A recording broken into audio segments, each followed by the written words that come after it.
Irmãos, a série Intimidade, ela está sendo uma série espetacular, uma série que tem falado aos nossos corações de uma forma grandiosa, vários princípios.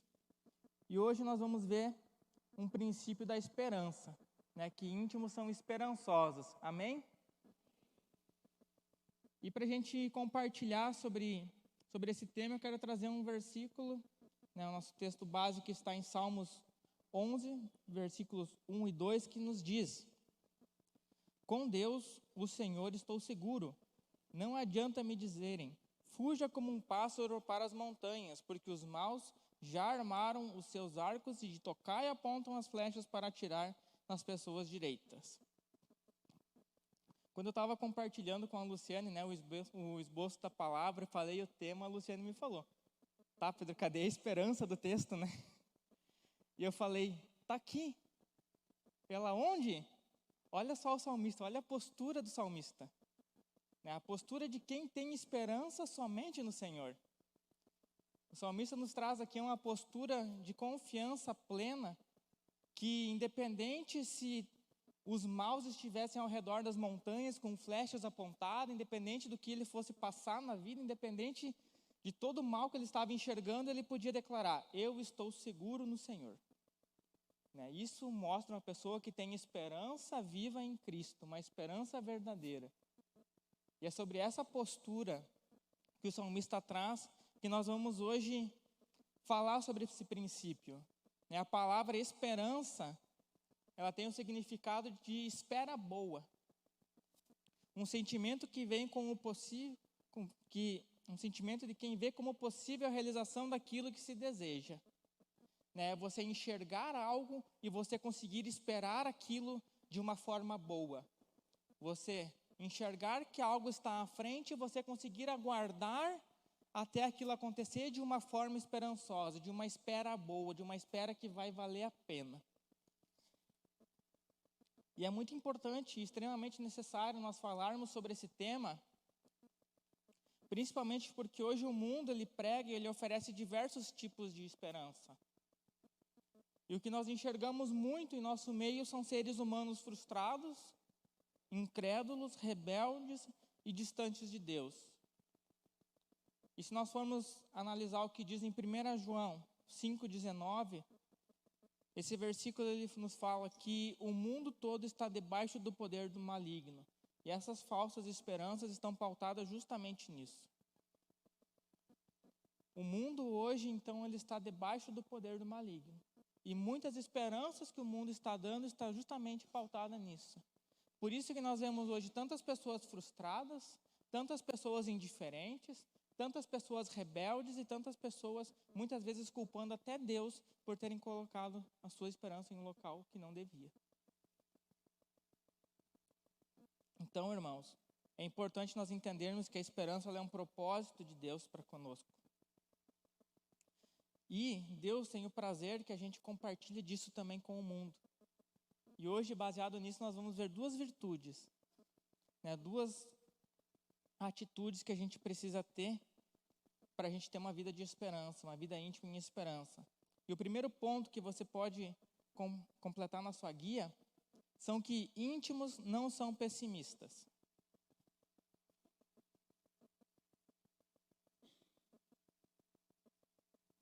Porque vivemos por fé e não pelo que vemos. 2 Coríntios 5:7.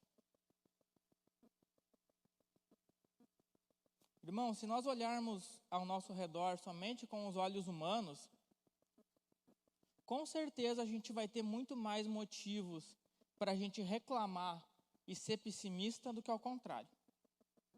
Se a gente for olhar os noticiários, se a gente for olhar uma página de notícias, um jornal, o que está sendo compartilhado, a gente tem muito mais motivos para a gente reclamar e abandonar a esperança nesse mundo do que ao contrário. Porém, irmãos, Deus em toda a história da humanidade, Ele nos mostra a importância de desenvolvermos a esperança e sermos positivos. Encararmos com ânimo, com bom ânimo as situações boas e ruins. O próprio Deus nos deu o maior exemplo de esperança para com esse mundo justamente fazendo o quê? Né? Enviando o seu Filho. Que Deus amou o mundo de tal maneira, né, que enviou o seu Filho para que todo aquele que nele crê não pereça. O próprio Deus enxergou esperança nesse mundo. Então cabe a nós também enxergarmos esperança aqui. Por mais difícil e complicado que muitas vezes pareça ser. E é interessante nós vermos que o ato de nós sermos pessimistas, isso vai alimentar em nós várias situações, vários sentimentos e ações, como por exemplo reclamação. Né? Quem aqui conhece alguém que está sempre reclamando? Eu conheço. Aqui vale a pena a gente abrir um parênteses, né, irmãos? Que existe uma diferença entre reclamação e murmuração do que você realmente fazer uma crítica construtiva e avaliativa, muitas vezes referente ao que tu precisa fazer, né? Às vezes chato, né? Pelo trabalho de auditoria, pelo trabalho de liderança, pelo trabalho de 5S, né? Mas são questões que a gente precisa avaliar, né? A gente tem um motivo, a gente tem uma avaliação, a gente está sempre melhorando. Mas aquelas pessoas assim que nunca nada tá bom, né? Sem motivo algum, né? Que a gente ouve às vezes falar, tá reclamando de barriga cheia, né? E junto com isso muitas vezes vem um mau humor, né? Dificilmente uma pessoa reclamando ela vai ter um humor bom. E se ficasse só aí eu até ficaria mais tranquilo, mas infelizmente por as pessoas serem pessimistas, reclamonas, sem um motivo, sem nada, só para satisfazer o seu próprio ego, muitas vezes elas acabam se esquecendo da fé, se tornando indiferentes com o mundo, indiferentes com o próximo, se enchem de um orgulho, de uma ira, de uma amargura, dentre outros, né, irmãos? Então, a gente precisa entender que o pessimismo ele vai sufocando a nossa fé. Pessoas que são pessimistas são pessoas que estão a um passo de ir enterrando o que Deus tem para elas. Porque até as coisas de Deus começam a parecer ruins. E o pessimismo ele não começa nas grandes coisas, ele começa justamente nas pequenas coisas do nosso dia a dia. A gente não consegue mais celebrar pequenas conquistas, a gente não consegue mais ser grato pelo que a gente está vivendo hoje, e isso vai fechando o caminho de esperança. E a gente vai se tornando cada vez mais irritante aos olhos, né, do próximo. Né? E aí fiquei pensando, né, se a gente não é crente, ainda beleza, né? O irmãozinho, né, tá nas trevas, né, tá lá na... Mas agora crente, irmão, crente murmurador é complicado. É crente que fica murmurando do nada, se torna mais chato ainda. Né? Um exemplo, né? Imagina tu chegar assim pro irmão, como é que foi a celebração hoje? Foi boa, mas podia ter terminado 5 minutos mais cedo, né? Não precisa, né? Como é que foi? Não gostei da bateria, não gostei do louvor, não gostei do pastor, não gostei do estacionamento, não gostei da chuva, não gostei do calor, não gostei do frio, não gostei de nada. Cara, nunca nada tá bom. Nunca o mover de Deus é maior do que um simples ponto da tua vida que você quer satisfazer. Irmão, como é que tá a vida? Só por Deus, irmão. Só Jesus na causa e olha que estou duvidando até de Jesus já, porque a coisa não vai para frente. Tá, irmão, então vamos falar da Bíblia. Bíblia, Deus que me livre, é só palavra difícil, letra miúda, já não enxergo mais. Já sabe, a gente começa a botar desculpa em tudo, reclamação em tudo. E ainda tu quer convidar alguém para vir na igreja. Imagina se ele for igual a você. Não rola, gente. Então, a gente tem que cuidar para que a gente possa ser otimista, gente. Em momento algum, a Bíblia nos vai prometer uma vida perfeita. Aqui na Terra, a gente vai viver situações difíceis todo o dia. Todos os dias a gente vai passar por alguma dificuldade, alguma escolha, alguma situação. E a gente precisa lembrar de Jesus nessas horas. Jesus, ele sempre nos mostra um caminho de ânimo e esperança para todas as situações da vida. Vamos ver alguns versículos, algumas falas de Jesus que nos comprovam isso. De repente você pode estar pensando, Deus, eu estou meio perdido na minha vida. Eu não sei o que eu faço da minha vida mais. Vai lá para João 14,6. Jesus fala, eu sou o caminho, a verdade e a vida. Ah, mas eu estou cansado. Né? Agora, o que eu mais escuto às vezes é assim, gente, eu estou cansado. Essa semana foi corrida, estou cansado, está sempre cansado. E o pior cansaço às vezes não é o físico, ainda é o da alma, né? O que Jesus nos fala referente a isso? Mateus 11,6, vinde a mim os cansados. De repente você pode estar preocupado, né? Afinal, todos os dias vem preocupações para nós, né? O que Jesus nos ensina? Não se turbe o vosso coração, crede em Deus e também em mim. João 14,1. De repente você não está enxergando mais saída. Tu está numa situação e você não sabe para onde você vai. Parece que está tudo escuro. João 8,12, eu sou a luz do mundo, quem me segue jamais andará em trevas. E por fim, João 16,33, no mundo tereis aflições, mas eu venci o mundo. Amém, igreja? Então, o fato de olharmos para Jesus nos ajuda a ter fé. Fé em Deus, fé que a gente vai conseguir superar as situações com a ajuda dele. Somente com Jesus em nossas vidas.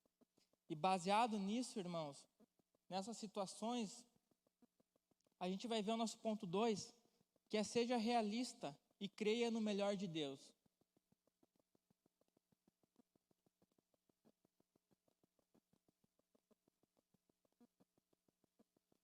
Jeremias 29:11 nos fala, porque eu sei os planos que tenho para vocês, diz o Senhor. São planos de bem e não de mal, para lhes dar o futuro pelo qual anseiam.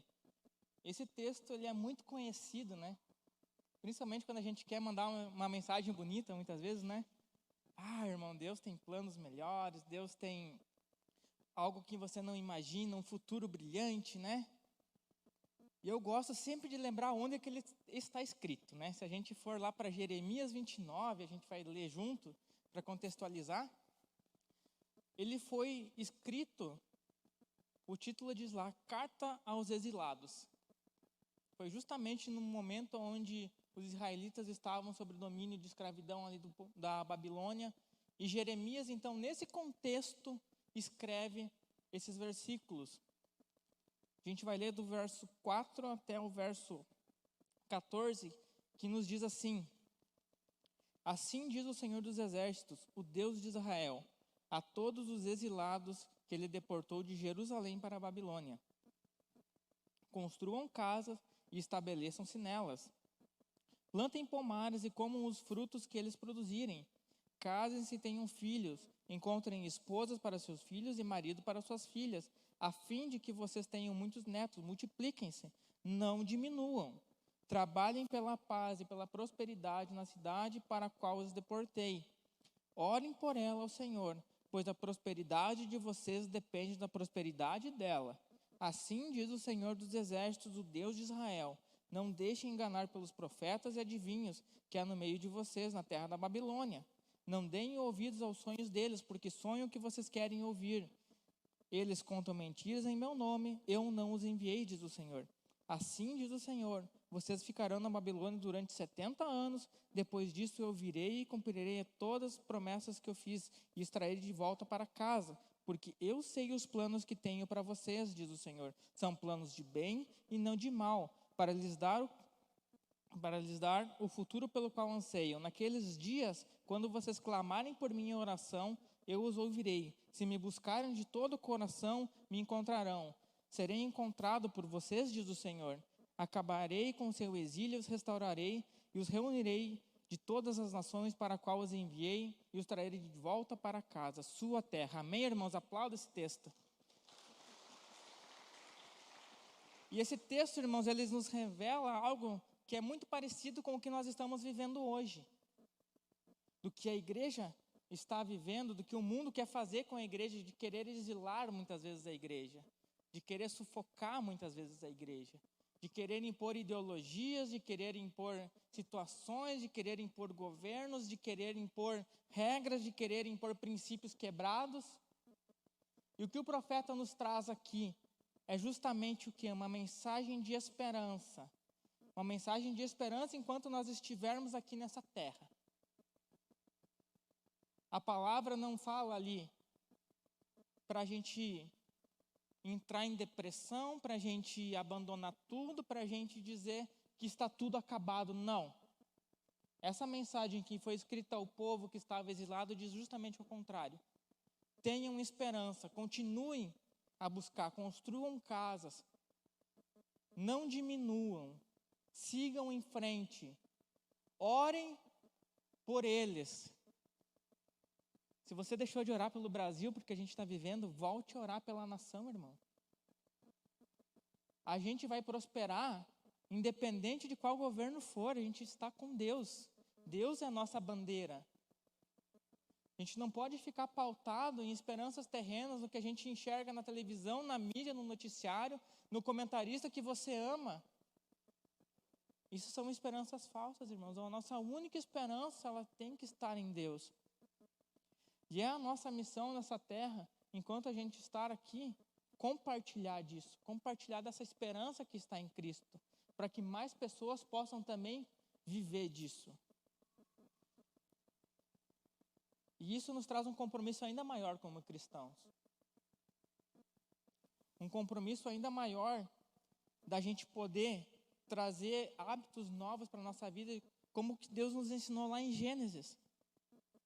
Se a gente for pegar o início de Gênesis, Deus olhou para a terra, viu que estava escuro e o que ele falou? Haja luz.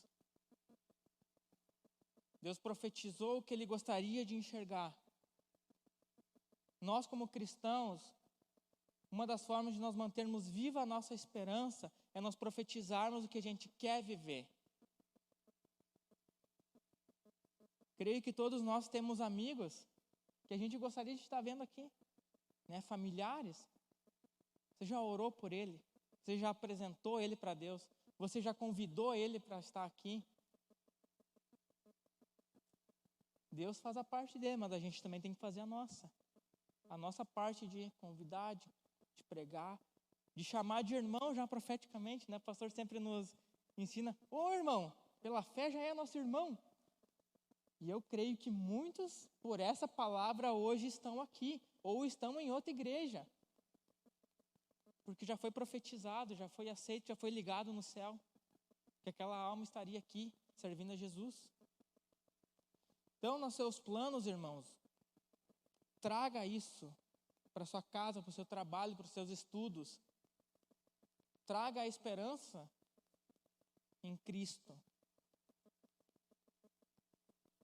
Consiga fazer isso de uma espera boa. Algumas atitudes que dependem de nós, irmãos, fazer, que nos ajuda a fortalecer nossa esperança em Cristo, que eu quero compartilhar com vocês. A primeira delas é: creia que Deus está no controle de tudo e está contigo. O primeiro passo para nós mantermos a nossa esperança em Cristo é crer nisso. É crer que Deus ele está no controle de tudo e que Ele está conosco. Jesus nos prometeu isso no Ide. Ide a todo mundo, pregar o Evangelho. E eu estou com vocês. Nós não estamos sozinhos aqui. Eu acho muito interessante o Vicente e o Gonçalo, eles têm uma certeza de que Deus está com a gente, que parece que isso ninguém derruba. E como a gente perde muitas vezes quando a gente cresce, né? Pô, a gente tem um Deus grande, gigantesco, que está disponível a nós, que está conosco. Diante das situações, a gente precisa ser parecido com um leão. Pô, Deus está comigo. Por que eu vou estar temendo isso? Apresente os seus planos perante Deus e ore por eles. Aqui, irmãos, é um conselho, um alerta, para que sempre que vocês tiverem algum plano, primeiro apresente para Deus. Ah, Pedro, eu não sei como fazer isso. Compartilha com um líder de PG, compartilha com um pastor, compartilha com alguém mais experiente na fé, orem juntos, porque isso faz toda a diferença. Deus, ele responde o que a gente pede. Deus, ele responde os planos. Muitas vezes vai ser não, mas muitas vezes vai ser sim. Mas a gente só vai saber a resposta colocando nossos sonhos e projetos perante Deus. Eu lembro uma vez a gente estava orando com um discípulo e estava tudo se encaminhando para ele ter um negócio. Sabe quando tudo vai dando certo?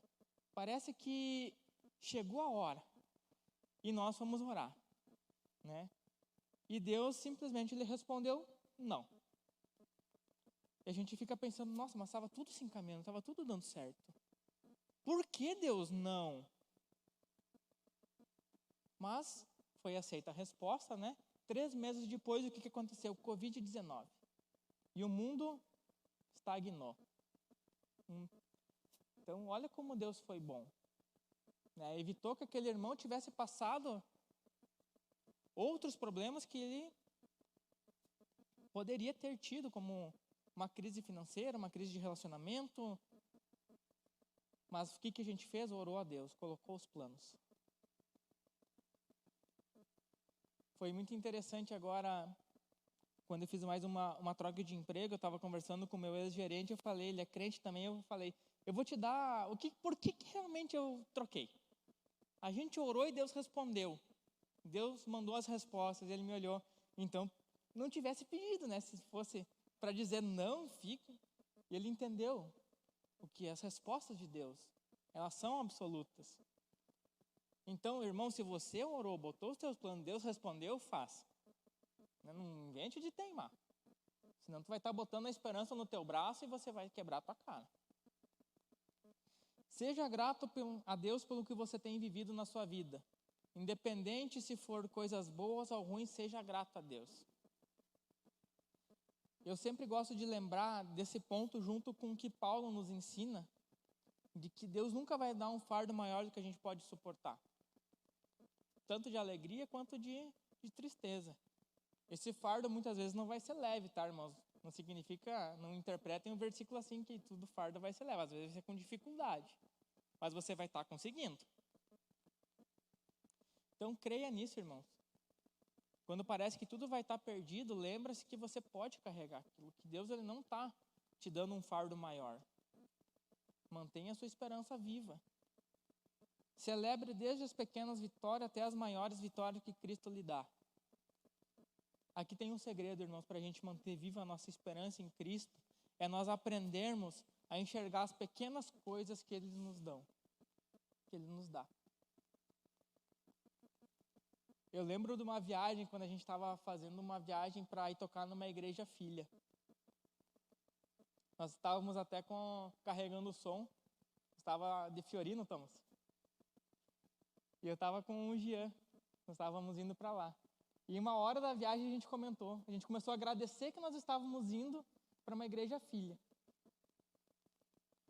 E Deus ministrou para nós, agradeçam, porque um dia que eu levar vocês para lugares maiores, isso só vai ter valor se vocês agradecerem nos lugares menores. Então, irmão, tudo que Deus está te dando de pequeno hoje, agradeça. Porque quando Ele puder te dar algo grande, Ele vai querer que você agradeça do mesmo jeito. Se você esperar somente as coisas grandes de Deus na sua vida, você vai se tornar ingrato. E você vai achar que foi porque você mereceu aquilo e foi com as forças dos teus próprios braços. E infelizmente a gente vê muitos irmãos caindo hoje nesse pequeno princípio de ser ingrato a Deus pelo pouco. Saiba aproveitar os tempos de descanso na sua vida e lutar os tempos de guerra. Isso é outro princípio poderoso, porque a nossa vida ela é feita de ciclos. A Bíblia nos ensina, o choro pode durar uma noite, mas a alegria vem pela manhã. Isso nos mostra que nós vamos ter tempos de choro também. E nesses tempos de guerra, lute. E nos tempos de descanso, aproveite também o descanso, celebre o descanso. Algo que também nos ajuda muito a manter a nossa esperança em Cristo, traga à memória esperanças já conquistadas por você ou por seus irmãos. Conversando em casa com a Luciana, fiz essa pergunta. Luciana, o que te traz esperança? E ela me falou justamente isso, lembrar do que Deus já fez na minha vida. e olhar o que Deus está fazendo na vida dos meus irmãos. De ver Cristo realizando sonhos deles, esperanças deles, de lembrar o que Deus tem feito por nós, todo o cuidado que Ele tem feito conosco, e deixar isso vivo. Deixar vivo na nossa mente, no nosso coração, um Deus que implantou dentro de nós um desejo de termos esperança em algo. E esse algo precisa ser Cristo. Não é o teu trabalho, não é o teu dinheiro, não é a tua condição financeira, a tua estabilidade. Tudo isso um dia vai passar. Tudo isso um dia pode acabar.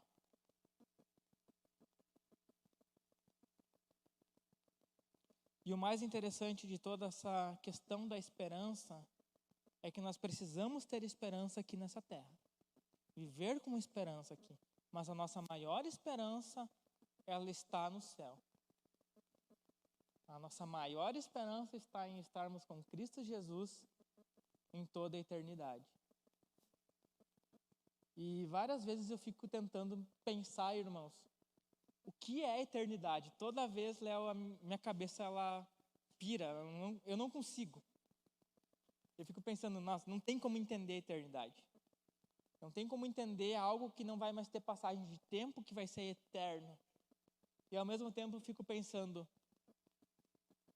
como não vai valer a pena a gente viver com Cristo aqui nessa terra, independente do que a gente for passar por 50, 60, 100 anos, sendo que a gente tem uma eternidade inteira pela frente para estar com Cristo. Independente do que nós passarmos aqui, independente do que nós vamos viver, nada se compara à nossa esperança futura da redenção, aonde não vai ter mais choro, não vai mais ter lágrimas, não vai mais ter dor, não vai mais ter tristeza, e nós vamos ter a presença de Deus. A gente vai poder declarar dia e noite, santo, santo, santo é o Senhor. Então, irmãos, nada se compara ainda a essa esperança, que é maior ainda do que a que a gente tem aqui. Amém, irmãos?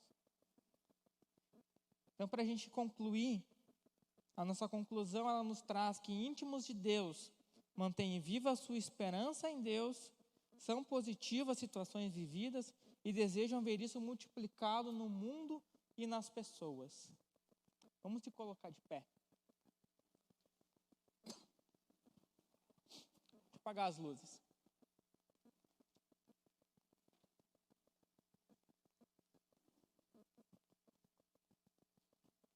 Irmãos, vamos fechar os nossos olhos. Vamos aproveitar esse tempo onde o Espírito Santo ministrou os nossos corações.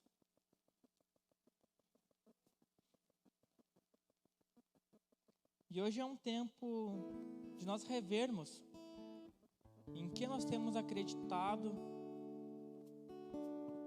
onde nós temos depositado a nossa fé, a nossa esperança.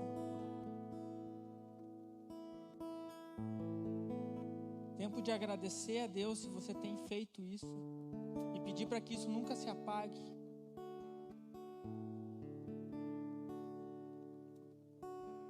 Talvez hoje você entendeu que não importa o que você for passar, Deus é o caminho, Jesus é o caminho, a verdade e a vida, luz pode te dar descanso.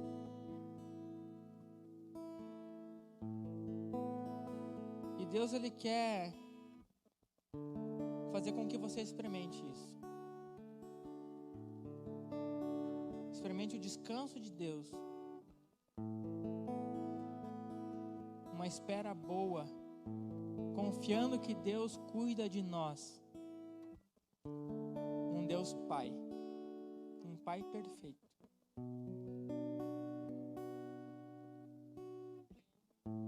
Se você precisa pedir perdão por ter confiado nas próprias mãos, hoje é o momento. O momento de entregar o teu braço para Deus, a força do teu braço, o teu orgulho, que muitas vezes foi gerado por você para provar algo a alguém. Deus não quer que nós provamos nada a ninguém. Deus quer que nós testemunhamos do amor dele, e que é por ele que a gente faz tudo, e através dele que tudo é conquistado, através dele que tudo é realizado.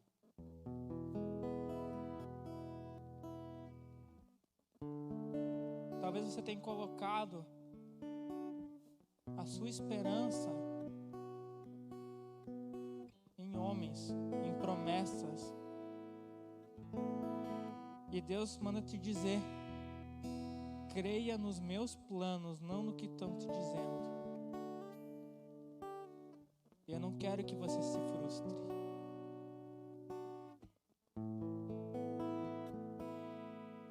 Vamos orar junto, irmãos, como igreja.